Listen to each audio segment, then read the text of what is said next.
So bago ang lahat, hindi pa nalipat ng May 2 yung holiday para long weekend. Lumabas na lahat ang trash talk ni Anthony Edwards ngayon patungkol sa Lakers. Nasundan pa ng issue kay Redick na sinisimula na siyang birahin ng mga kasama niya dati sa media. Sinabi kasi ng dating best friend ni LeBron na si Windhorst, naging immature si Redick sa pag-handle sa Lakers sa playoffs. Kahit pa nagkaroon siya ng 50-32 record sa regular season, under din kay Redick na baliwala yung record na yon dahil natalo agad sila sa first round. Kaya din pala trending itong si Reggie Miller nung Game 5 dahil sinabi ni Windhorst nung pre-game interview pa lang mainit na itong si Redick sa mga tanong ng media at pinakakalma ni Reggie Miller itong si Redick dahil hindi na maganda yung sinasagot niya, kitang irritable na siya. Si LeBron naman sinabing undecided pa siya kung magre-retire na at kailangan niya muna di umanong kausapin yung pamilya niya. Syempre si Bryce na pwedeng sabihin na baka hindi na siya madrap sa LA, baka hindi na abutin. Meron pa kasing natitirang $52 million na player option sa off-season itong si LeBron na pwede niyang i-decline.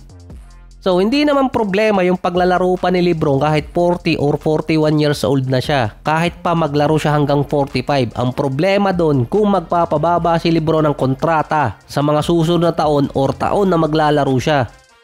Last off-season, pinuri ng todo si LeBron dahil nagpabawa siya ng kontrata. Nasa $2 million lang yung binawa sa kontrata niya na nasa $48 million pa rin naman yung kay LeBron. Plus yung $43 million ngayon nitong si Luka. Dati si Anthony Davis yun pero dahil sa may nangyaring trade, pumatak pa rin ng $670,000 na lang na above second tax apron ng Lakers. Yun ang iniiwasan nila, yung lumagpas sa second tax apron dahil iniiwasan ng buong LA management ang magbayad ng tax. Kaya yung binawas kay LeBron na $2 million sa kontrata niya na pinuri pa siya, baliwala lang yun. Kaya kung maglalaro pa si LeBron ng isang taon at hindi rin naman niya babawasan ng kahit mahigit kalahati yung $52 million na kontrata niya, mahihirapan din ng LA na kumuha pa ng ibang player. Dahil si Luka meron na nakaabang sa kanyang $228 million na 4 na taong kontrata sa off-season. Inaasar pa ni Barkley si Luka na kahit yung silya hindi niya kaimbantayan. Exaggerated na rin pala masyado si Barkley. Si Austin Reeves naman sinabi na kung meron dapat sisihin sa pagkatalo ng Lakers, dapat siya na parang mali ata yung ginawa niyang self-critic dahil marami ng critics yung Lakers. Si Redick nga inintay lang mag-fail bago binanata ng mga kasama niya dati sa media. Meron ding mga fans na galit ngayon kay Austin Reeves, tinawag siyang D'Angelo Russell version 2.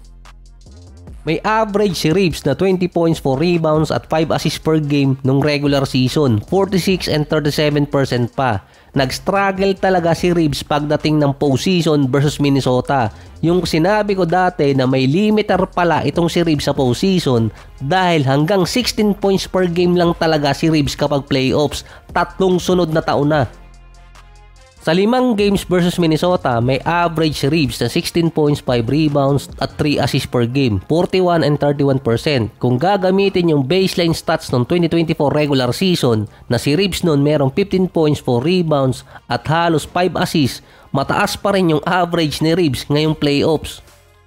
Si Reeves din ang considered na best third option ng regular season kaso na-expose siya sa series dito sa Minnesota. Ang third option kasi ng Minnesota si Jaden McDaniels, 17 points, 6 rebounds, 1 steal, 57 and 37%. Sinabi pa ni Reeves kung bakit siya nag-struggle dahil hirap siya sa mga athletic player katulad ni McDaniels na mas malaki pa sa kanya, 6'9", na kailangan pa niyang bantayan ng both ends. Hindi lang naman itong si Reeves ang naapektuhan nung binantayan ni McDaniels, pati si Jamal Murray last season.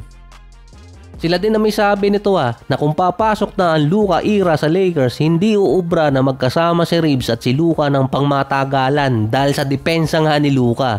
Mahirap nga lang i-trade si Austin Reeves.